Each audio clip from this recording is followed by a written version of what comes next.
Hi, my name's Gia Spencer, and for this presentation video, I'm going to be covering a narrative paradigm. I think that's chapter 24.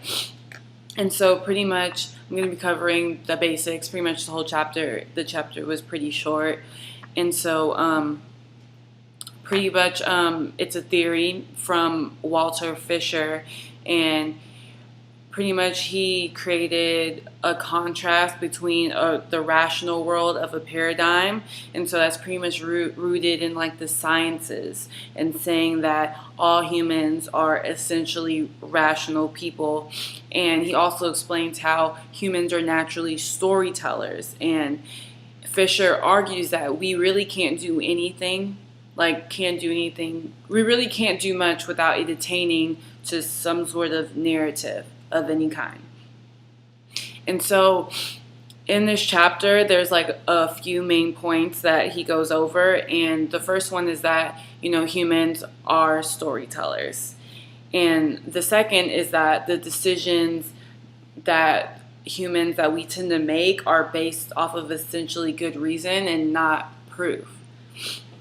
And also, what we do and how we act and what we think, it's all swayed, it's all influenced by history, culture, character, all those things that influence how we are now.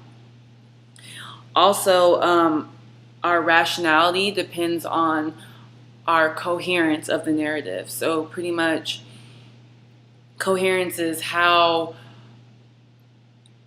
consistent it is, like how it flows from one point to the next, and or if making sure that it's not contradicting, that the narrative doesn't contradict itself, or the characters in it don't contradict itself. And also the narrative fidelity, if whether what we're hearing already coincides with what we believe is true, what we believe is right, our beliefs already.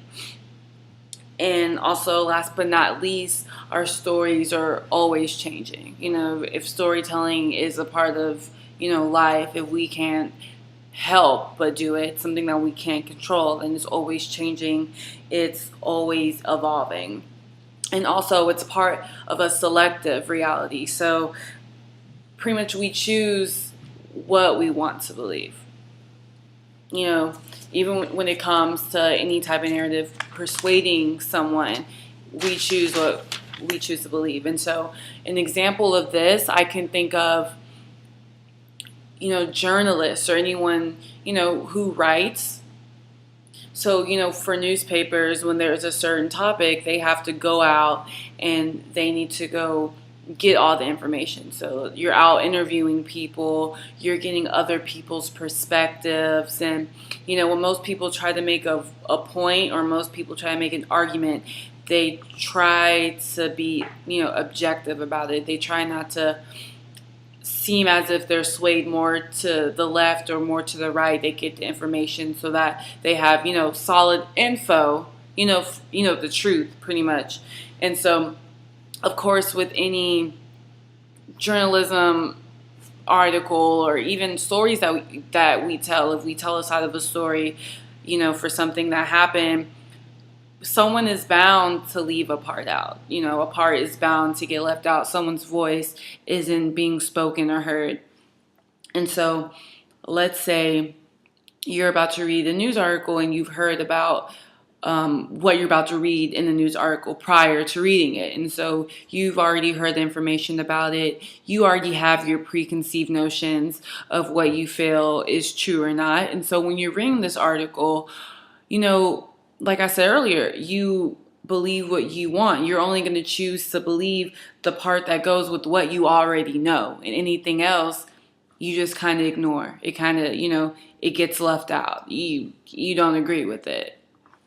And so that happens all the time. We do it with, I know I do it sometimes, but I'm thinking more of like a communication level with, friends. If I hear like a friend did something, I heard from someone else, I'm upset, I'm talking to you about it, you're trying to persuade me that you didn't do that. In my head, I'm going to be like, yeah, right. I already have my preconceived notion, choose to believe what I want to believe from the story.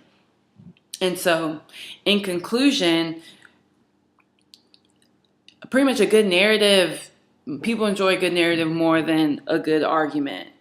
And it is part of our everyday life. Now that I think about it, I can't think of anything that wouldn't be considered a narrative paradigm, something that wouldn't fit in that box, because I do feel as if it's everywhere, it's all the time, it's every day. We do it all the time without even realizing it.